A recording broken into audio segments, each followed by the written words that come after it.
उसकी हिम्मत कैसे हुई मेरे बेटे पे हाथ उठाने की? दानियाल को तो कुछ नजर ही नहीं आता। बड़े धड़ल्ले से लेके गए थे और ये हाल किया मेरे बेटे का। तो आपके कहने का क्या मतलब है? वो राबिया मुझसे बेहतर थी?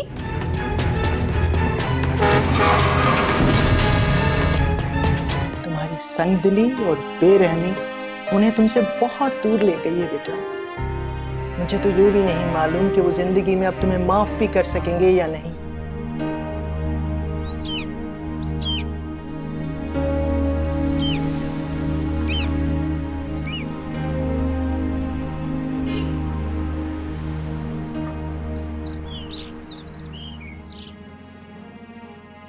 मैं जानता हूं मम्मी, मेरी गलतियां मामूली नहीं है, लेकिन मैं आती रहूंगी।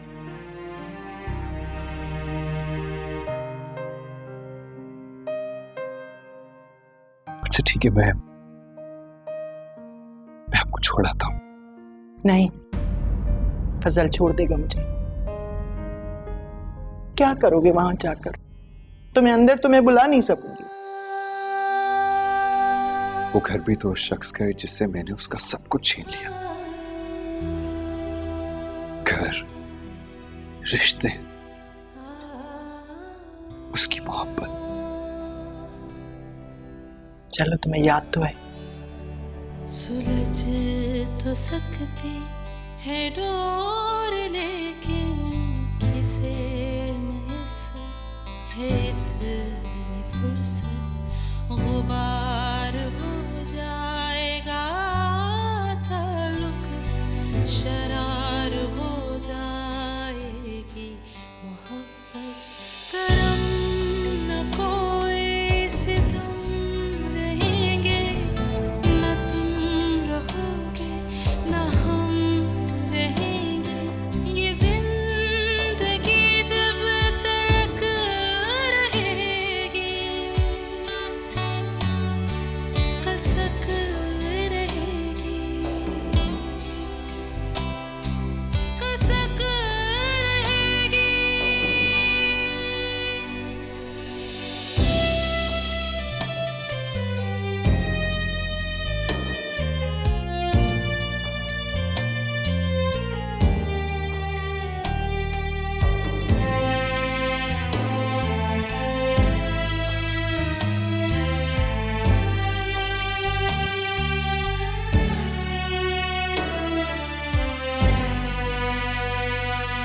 जो मैंने है लिखी वफा की कहानी, सुने बिना ही मिटा रहे हो। अबूर करना मुहाल हो जैसे, फसील ऐसी उठा रहे हो। जो आखिरी सांस तक रहेगी कसक रहेगी, कसक रहेगी।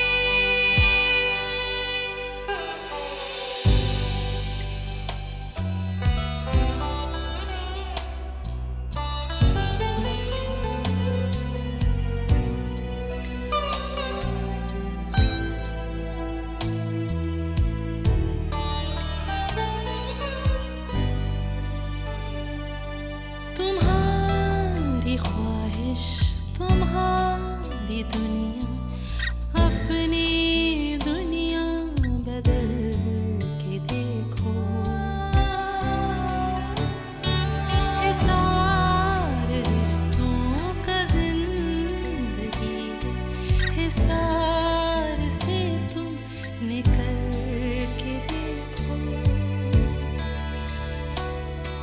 जहाँ रहोगे खटक रहेगी, कसक रहेगी, कसक रहेगी।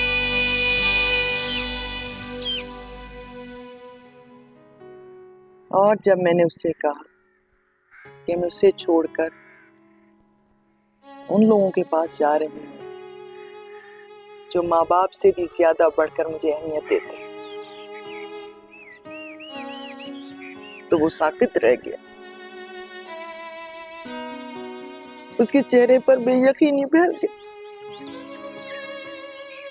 उसको यकीन नहीं आ रहा था कि एक सगी माँ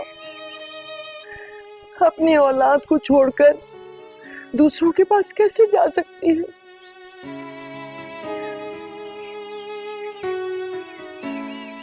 लेकिन उसे क्या मालूम कि वो दूसरे मेरे अपने, जो मुझे खुद से भी ज्यादा मान देते हैं। वो अगर आप वापस जाना चाहती हैं तो आप जा सकते हैं। तुम चाहते हो कि मैं वापस चली जाऊं? हरगिज नहीं। आपको आप नहीं जानती, आपका वजूद हमारे लिए उस तरह की तरह है जिसके साए तले हम जमाने की धूप से बचते हैं। फप्पू, फंसी का मतलब सिर्फ ये था कि कहीं आपके बेटे तन्हा ना रह जाए। उसके पास अपनों का एक हुजूम था जिसकी उसने कदर नहीं की। उसी की सजा मिल रही है उसे। जिस घर में कहकाओं की आवाजें गूंजा करती थी, अब सिर्फ सन्नाटा बोलता है। बेचारे पापा बहुत अकेले रह गए हैं इतने बड़े घर में। बेटा, ये सब तुम्हारे पापा का कसूर है, जो रिश्तों को अपनी जिंदगी से निकालकर बाहर फेंकते हैं। वो इंसान इसी तरह अकेले ही रह जाता है। मामा, दादू, मैं और आप वापस चलें बाबा के पास। जिसने वहां जाना है जाए, लेकिन मैं मरकर भी उस घर में वापस नहीं जाऊंगी। बच्चों,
तो फिर क्या सोचा आपने miss Rabia? Excuse me.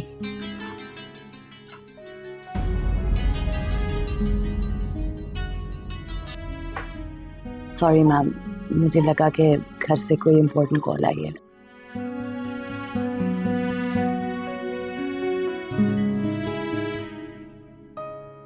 Ma'am, मैं खुद को इस काबिल ही नहीं समझती कि मैं इतनी बड़ी जिम्मेदारी उठा सकूं। मिस राबिया, आप इस जॉब को डिज़र्व करती हैं। मैंने आपके जाने के बाद बहुत सोचा कि आप बहुत अच्छे तरीके से हमारे स्कूल को संभाल सकती हैं।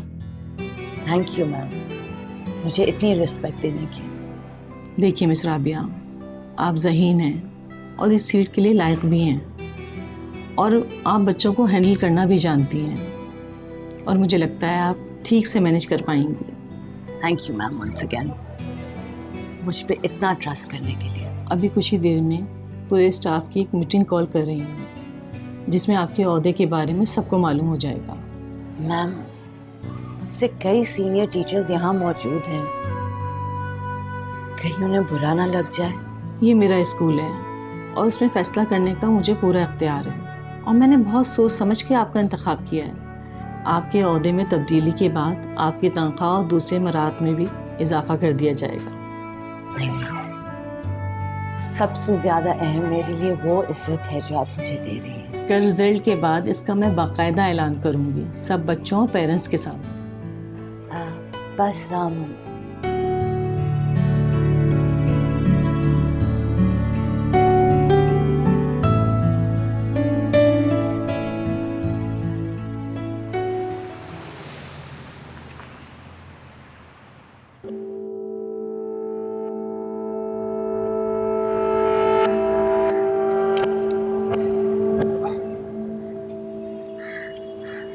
राबिया, मुझे तुमसे एक जरूरी बात करनी है। सारिम की छुट्टियां, कल रिजल्ट है तो वो आ जाएगा। मालूम है मुझे तुमसे काम है। मुझसे?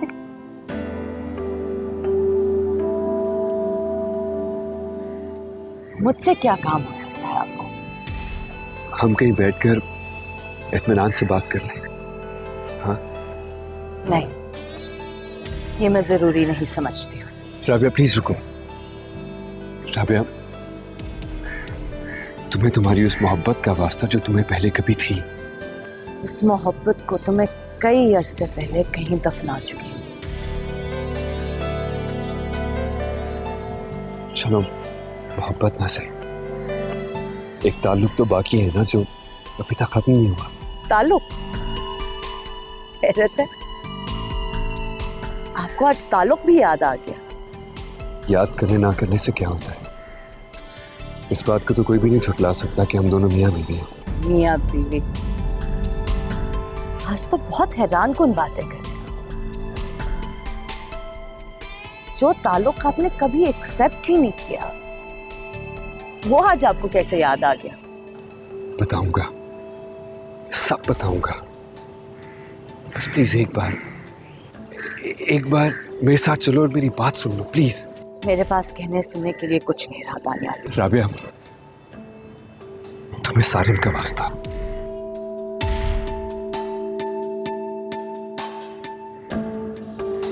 प्लीज।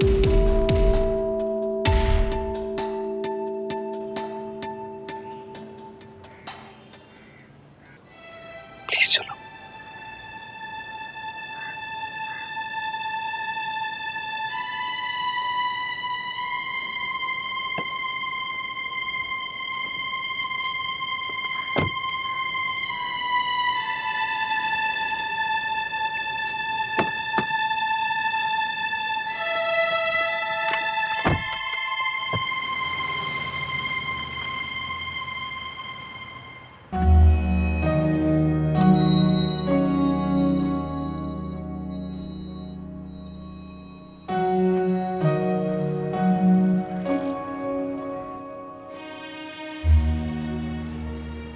कुछ कहोगे नहीं?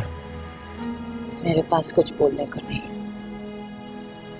सारी जिंदगी मैंने तुम्हें कुछ कहने नहीं दिया, सिर्फ हुक्म सादिर किया। समझ ही नहीं आ रहा क्या बोला। मुझे कुछ याद नहीं। आपने जो भी कहना है कह दीजिए। ऐसे नहीं, कहीं इत्मीनान से बैठ के बात करते हैं। अच्छा, और आपको मुझे कहीं लेके जाते हुए शर्मिंदगी नहीं होगी? तो तुमने सोच लिया कि आज सारा दिन मुझे शर्मिंदा करोगे? नहीं, मेरा ये इरादा नहीं था। सॉरी। प्लीज सॉरी मत कहो, क्योंकि अब सॉरी कहने की बारी मेरी है।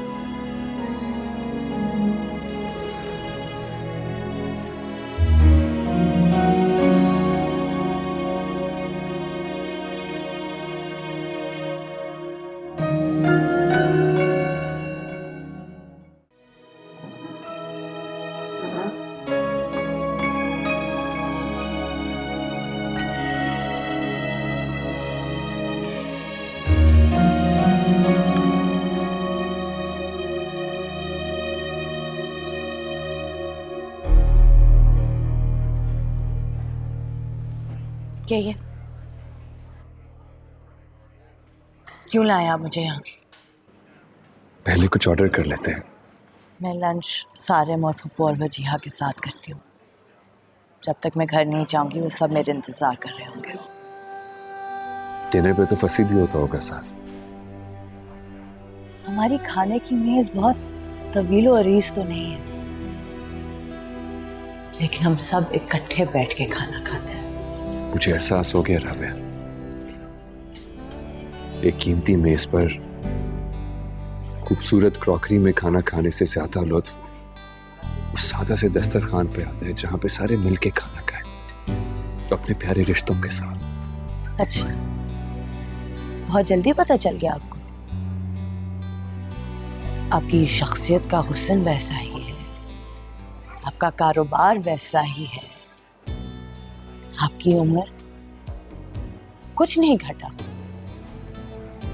सिर्फ ईमान छिन के है आपसे, लेकिन बाकी सब वैसा का वैसा ही है। सिर्फ ईमान ही तो छिनी है आपसे। तो तुम क्या चाहते हो? कि मेरे पास कुछ ना रहे? मैं गिड़गिड़ाता हुआ तुमसे माफी मांगने आऊं अपने घुटने टेक कर? हाँ, नहीं, ऐसा कुछ नहीं चाहती। मैं बस चाहती हूं कि जो फासले आपने खुद अपने हाथों से पैदा किए, आप उन्हें कायम रखें। और अगर मैं अपने पिछले रवैये की माफी मांगूं तब भी? अगर वो सिर्फ आपका रवैया होता तो मैं हमेशा की तरह बर्दाश्त कर लेती, लेकिन आपने तो ये भी नहीं सोचा कि एक बेचारी कमजोर औरत जो बदकिस्मती से आपकी बीवी है, उसके पैरों के नीचे से सब कुछ छीन के आपने उसको दर बदर कर दिया। मैं सबके लिए तुमसे माफी मांगता हूँ, बहुत शर्मिंदा हूं मैं। प्लीज लौट आओ राबिया। इस तरह बात करते हुए बिल्कुल अच्छे नहीं लगते। मैं जिस जगह पे रह रही हूँ, मैं वहां रहने की आदी हो चुकी हूँ। आपको क्या लगता है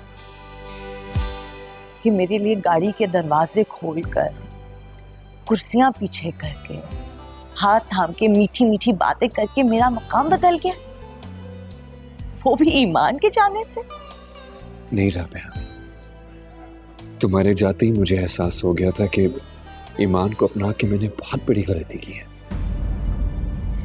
ईमान चली गई तो उसकी गलतियां आपको नजर आनी शुरू, और मैं आपके सामने मौजूद हूं तो मेरी खूबियां नजर आने लगी। आप पहले भी एक बहुत खुदगर्ज आदमी थे, अब भी हैं, लेकिन मैं अब वो कमजोर राबिया नहीं रही जो आपके कदमों में पड़ी रहे। मुझे वो राबिया चाहिए भी नहीं है। मुझे ये राबिया चाहिए, पूरा एतमाद राबिया, जो इस वक्त मेरे सामने बैठी है। मेरी शख्सियत का ये एतमाद सिर्फ मेरे लिए है, किसी और के लिए नहीं, आपके लिए भी नहीं।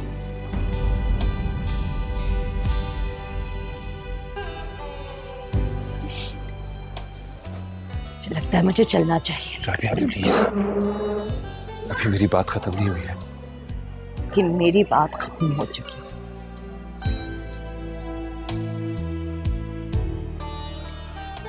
आप बताइए, अगर ये सब करने के बाद मैं पलटकर आपके पास आती तो क्या आप मुझे माफ कर देते? नहीं ना?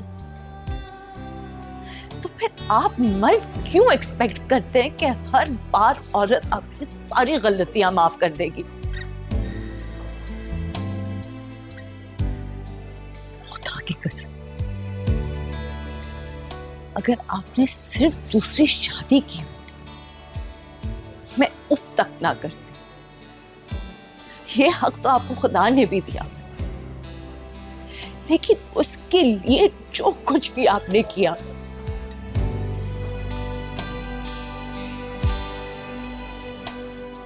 मैं वो कभी नहीं माफ करूंगी। सुलझ तो सकती है डोर, लेकिन किसे मयस्सर है इतनी फुर्सत। गुबार हो जाएगा ताल्लुक, शरार हो जाएगी मोहब्बत।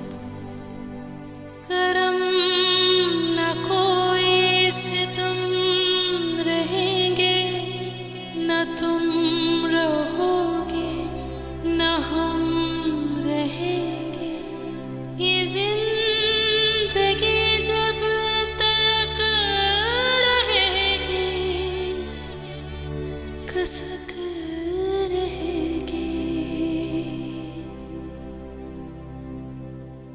अरे राबिया बेटी आ गई, बड़ी देर कर दी। क्या हुआ है तुम्हारे चेहरे को? कुछ नहीं बब्बू, बस लंबा सफर तय करके आ रही हूँ तो थक गई। अरे अरे इस तरह नहीं रोते। देखो बेटा, कोई भी सफर उम्र भर के लिए नहीं होता, कहीं न कहीं जाकर खत्म जरूर हो जाता है। नहीं बब्बू, ये सफर कभी नहीं खत्म होगा, मैं जानती हूँ। कहाँ गई थी?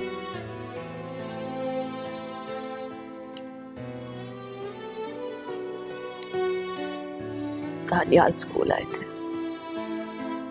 अपनी गलतियों पर पशेमान है, ताल्लुक फिर से जोड़ना चाहते हैं। लेकिन मैंने उनसे कह दिया कि कई गलतियां ऐसी होती हैं जिनकी कोई तलाफी नहीं होती। सही कहा ना पप्पू? बिल्कुल ठीक किया, बिल्कुल ठीक किया। उसकी किस्मत में अब तन्हा रहना ही लिखा है।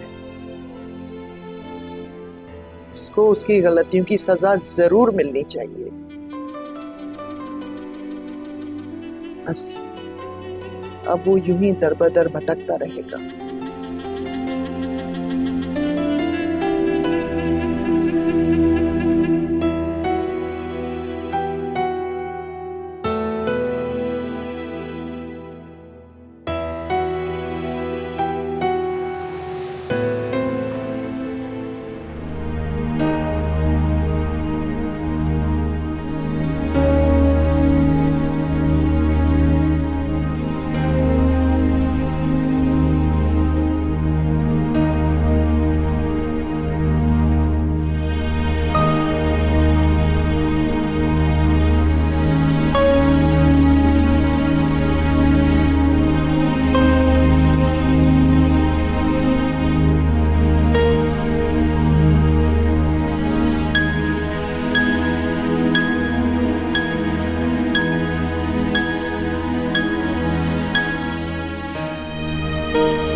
वफा की कहानी सुने बिना ही मिटा रहे हो, उबूर करना महाल हो जैसे फसील ऐसी उठा रहे हो,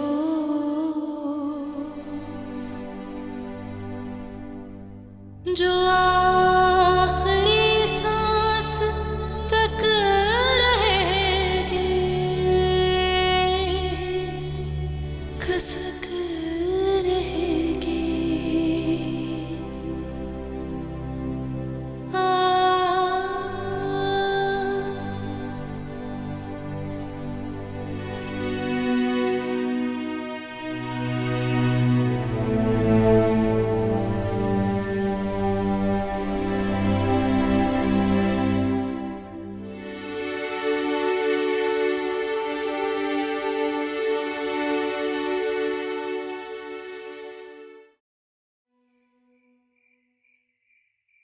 पप्पू, इनसे प्लीज कहिए कि ये यहाँ से चले जाएं। और इनसे ये भी कहिए कि बार बार मेरे सामने आके मेरी जिंदगी का सुकून और इत्मीनान मत बर्बाद करें।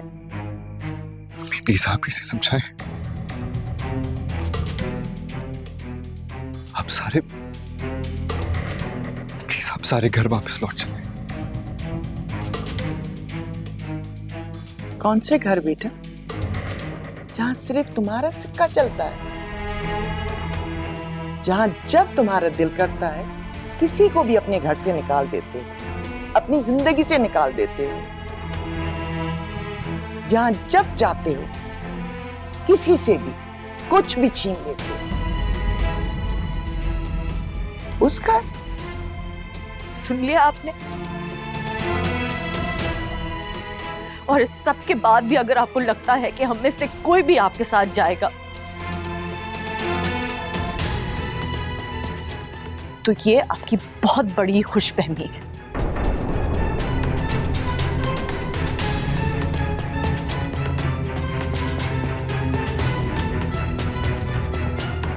बस मेरा ख्याल है कि आपको यहां से चले जाना चाहिए।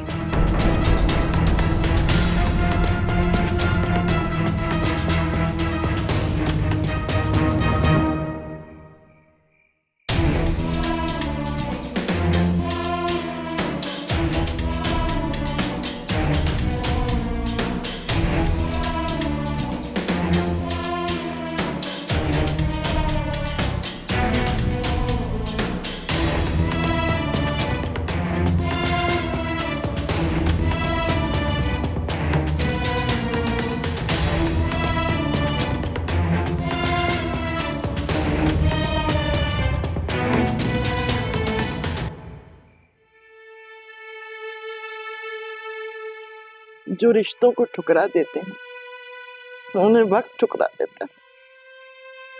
इसके साथ भी ऐसा ही होना चाहिए था।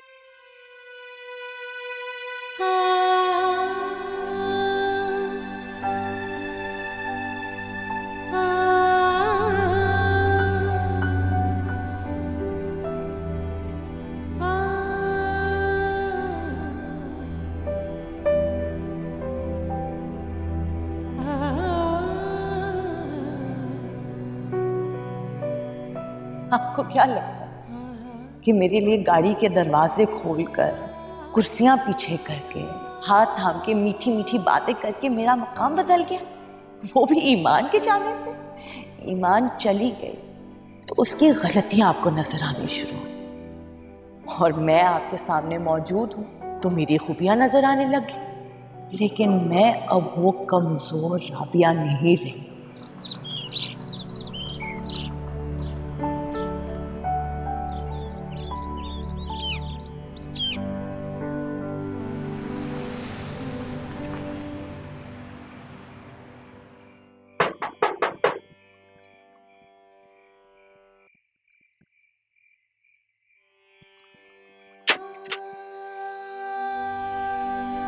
राबिया,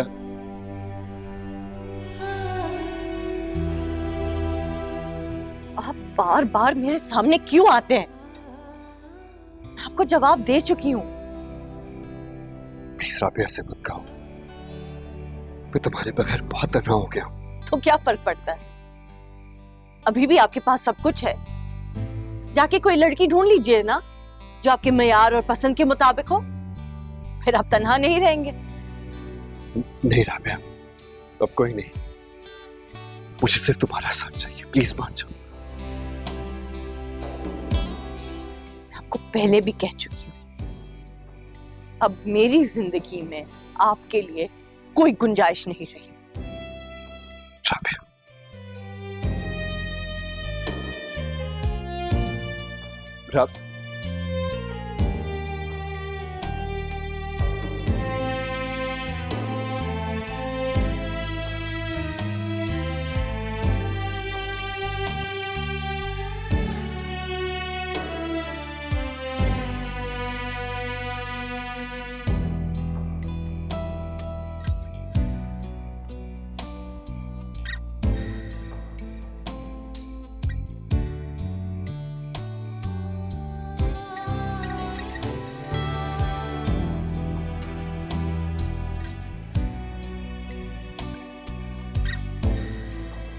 राबिया,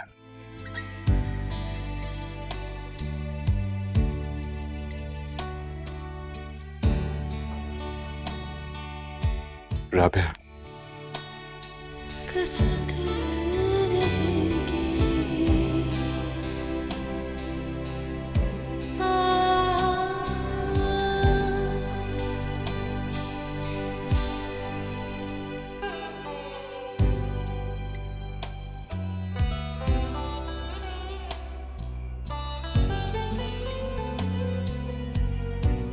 मैंने आपसे कहा था ना,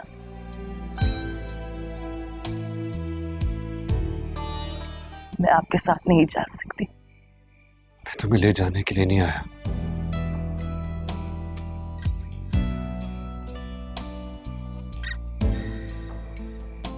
यहां से जाने के बाद मैंने खुद पे बहुत गौर किया। अपनी एक एक गलती पर, एक एक जुल्म पर, अपने एक एक उस खुद गर्ज कदम पर जो मैंने तुमसे दूर उठाया।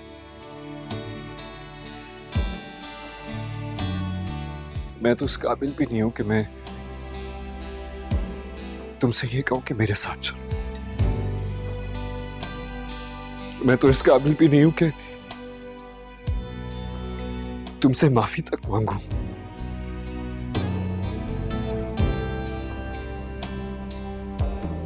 इसीलिए अगर तुम हमेशा के लिए मेरे साथ रहने से इनकार करती हो तो ठीक है। हमारे बीच जो भी था वो खत्म हो चुका है। अब मैं सिर्फ सारिम की माँ हूं और आप सारिम के बाप। अब इस रिश्ते का जो भी एहतराम रह गया है उसे रहने दीजिए।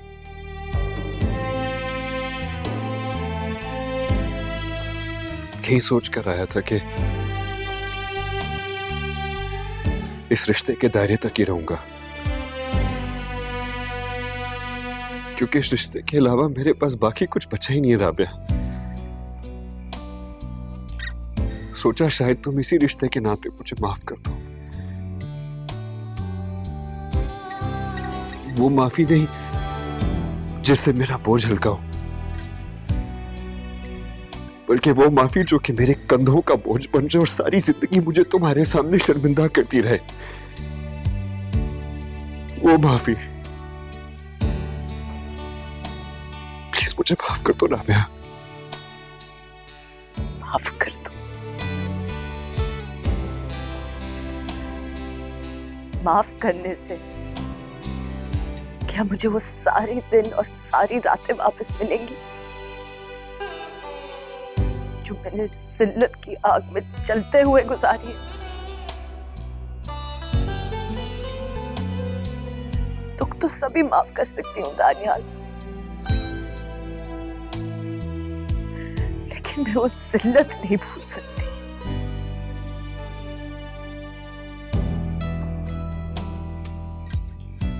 सिर्फ क्योंकि मैं आपके निकाह में थी तो उसका ये मतलब था कि मैं जिल्लत बर्दाश्त करती रहूं? क्यों?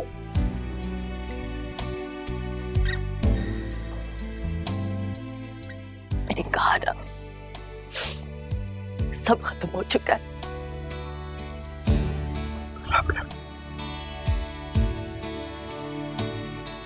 राबिया, मैं जानता हूं कुछ वापस नहीं आ सकता। मैं तो एक लम्हे का भी हज़ारा नहीं कर सकता। मैं तो किसी काबिल रहा ही नहीं। मैं तो तुम्हें चेहरा दिखाने के काबिल भी नहीं रहा राबिया।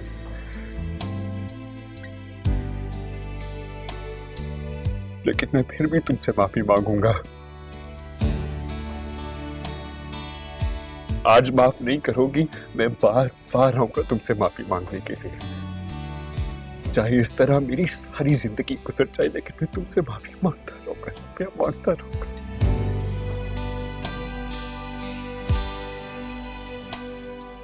प्लीज मुझे माफ कर दो।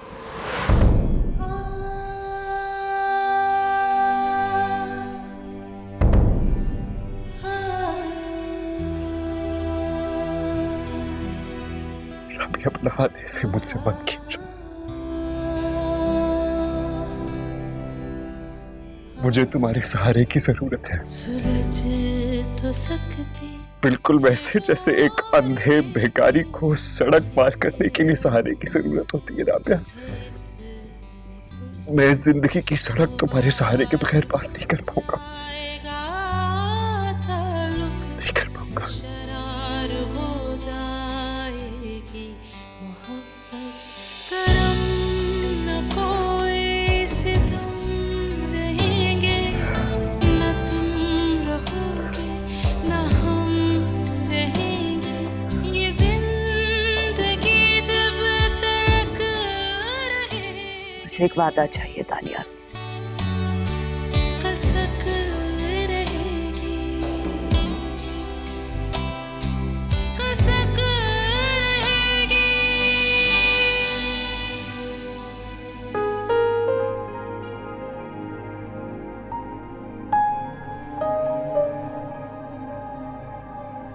ये वादा कि आप हमेशा मेरी इज्जत करेंगे। मैं अपनी इज्जत पे और समझौता नहीं कर सकती दानियाल। एक बीवी को अपने शौहर से और चाहिए क्या? बस थोड़ी सी मोहब्बत।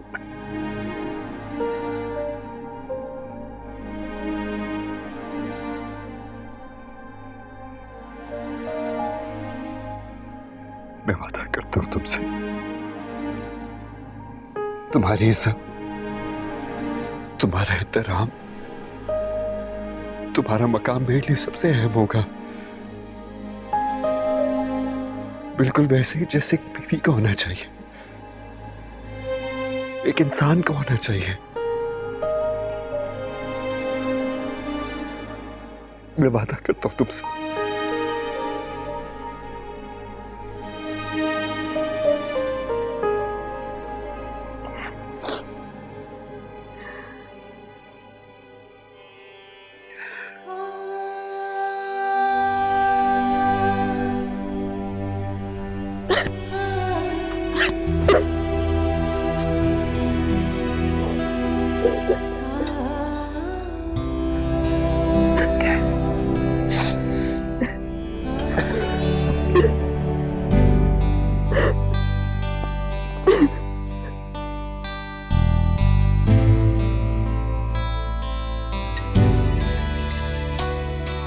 जहाँ रहोगे खटक रहेगी,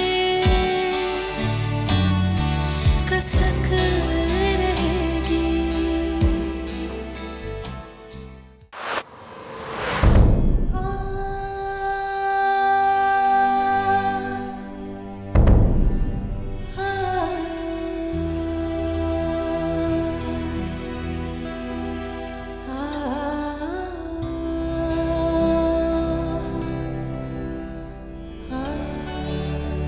सुलझ तो सकती है डोर, लेकिन किसे मुयस्सर है इतनी फुर्सत, गुबार हो जाए।